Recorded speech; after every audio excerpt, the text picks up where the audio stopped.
Hi all, this is Jason Coons, and I just wanted to speak to you today on what it means to be broken and still be used by God and still feel important to God. A lot of times we put on this facade that we as believers and we as people need to be whole in order to show that God has done a work in us. But if we look at the Psalms, a lot of the Psalms, David and the others who wrote them, are out of places of anguish and sadness and depression. Things weren't good in David's life when he wrote a lot of these, but he always found hope in the Lord and he always found a way back because of God. God will help us when we are broken. Today, I want to share with you a section from Psalms 40. It says, I waited patiently for the Lord, and he inclined unto me and heard my cry. He brought me up also out of an horrible pit, out of the miry clay, and set my feet upon a rock, and established my goings. And he hath put a new song in my mouth, even praise unto our God. Many shall see it and fear, and shall trust in the Lord. Blessed is that man that maketh the Lord his trust, and respecteth not the proud, nor such as aside to lies. Many, O Lord my God, are thy wonderful works which thou hast done, and thy thoughts which are to us word. They cannot be reckoned up in order unto thee. If I would declare and speak of them, they are more than can be numbered. And that's Psalms 41 through 5. You can go on and read the rest of that chapter, and it's David speaking from experience there. He's saying, Lord, you lifted me up from a horrible pit. In David's life, he was called to be king, he was ordained by Samuel. But due to this, he received much envy and jealousy from Saul, who was the previous king. He used to be quite important in Saul's court. He was a musician, he was a warrior.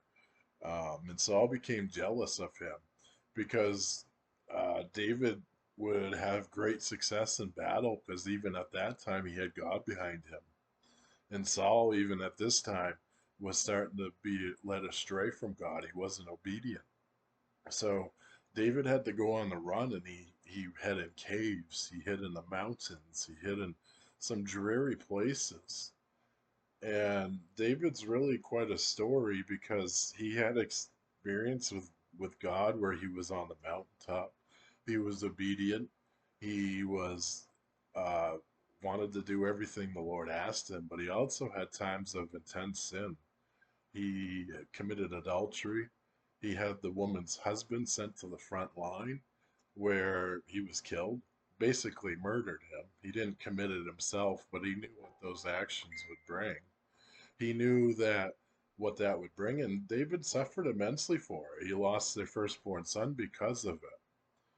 So David speaks from an experience that yes, he was king, but he also experienced many things, many times in the valley.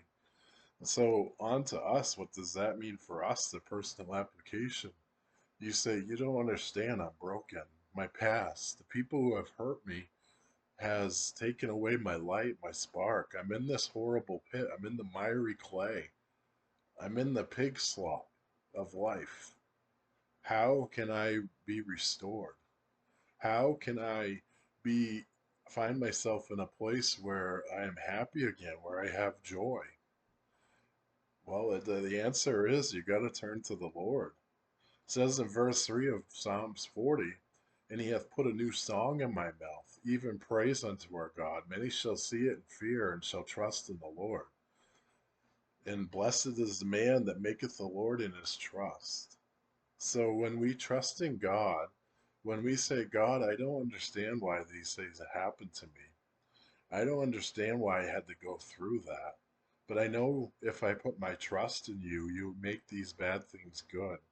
Because when we realize that God does not cause these things, some of it's due to free will, some of it's due to sin that has entered the world and death, and a lot of these things have entered the world since the very beginning. But God does not cause it. But if we put our trust in Him, if we say, God, I'm giving you this unmovable mountain that cannot be moved, I will give it to you. I will trust in you. I will trust that even if it's not in this life, I know in the next that your promises are true. Whatever I go to cannot take away the hope of eternity. Whatever I go through cannot take away his blessings. And many times God will bless us in this life if we trust him. It may not be always easy. Even as a Christian, as a believer, we experience times in the valley. It's not all hilltops. So when we create a facade that says I'm always on the hilltop, my life is perfect. I, don't ever worry. I don't ever stress. I don't ever cry. These things aren't true. We all lose people. We all go through health diagnoses that are hard to handle. We all go through financial troubles. The job is not going right. Maybe our family life is suffering. Maybe the sins we have committed have um, left their mark, right? But we can hand all these things to God. And He may not take them all away completely. We may have to learn to trust Him through the storm. I think of the example of the disciples in the storm. They waited until the very last hour, until like 3 or 4 a.m. The storm was raging all night, and Jesus did not come until that. They had to weather that storm until He came. So sometimes we need to learn to weather that storm. We need to learn that in this life that there will be trials, there will be suffering. That does not change who God is. That does not change the joy of our salvation. We walk through the valley. In Psalms 23, it says we walk through the valley of the shadow of death. So these things we're not kept from. We have to go through. Barring when I don't know what people's thoughts are on the rapture, but barring until this happens, we all are destined to die. We all will take our last breaths one day. And this means that, there will be suffering. There will be times where things go wrong. But that does not change who God is. That does not change the call that He has on us. The third aspect of this is when we trust in God, He can use our scars. He can use our trials. We can help someone that's starting to go through this by our example, by listening. I heard a preacher once say that the greater the tragedy, the less we speak. That doesn't mean we aren't there. It just means the less we say, because words in those moments won't mean much, but our presence will. Knowing that somebody cares will matter.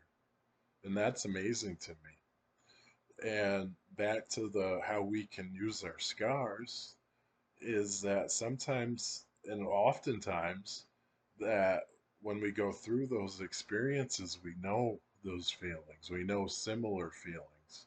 We know what a person's going through, what's coming next, what, emotions they may experience next. Because grief is not just a 1 month thing, it's not a 1 year thing. Grief comes and goes. I can tell you, I lost my son. I lost him at 3 days old 11 years ago, and there's times that it still hits me. I get to wondering what he would be like, the memories I missed with him, and it hits me 11 years later. And I think that will be lifelong. And I think some of you can really agree with that, right? You've experienced those things. Grief does not end at the funeral, grief does not end a year later. Grief is a lifelong thing. But if we hand it to God, yes, we'll have those tears. But like David, we can say, "You put a new song in my mouth. You put a new heart in me." That even those things happen. I know one, my son's in heaven. I know that he's with God. He's never had to experience the traumas of this life. Never had to experience pain except for those 3 days. But he's with God, and I know that through my faith and trust in God, that if I believe, I will see Him again.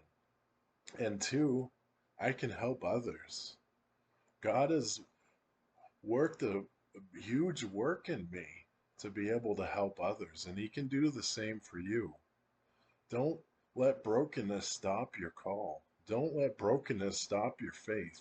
And don't let brokenness stop your belief in God. Because That's the only thing that gives us life through the pain, life through the tears, and life through that anguish. So today, if you're broken, just lean on Him. Pray to Him. Maybe you've never prayed before. Maybe you said, I've never done any of those things, and that's all foreign to me, and that's okay. A prayer does not have to be some big long spiel that's well rehearsed. It can be just say, Jesus, help me. Jesus, I don't know what to say, but you know how I feel. I pray you do that today because God's the only lasting hope that we can find. He's the only lasting joy that we can have. And I just pray that you will begin to step out in faith and, like David, that even in your brokenness, you can still trust in God. I appreciate you guys listening.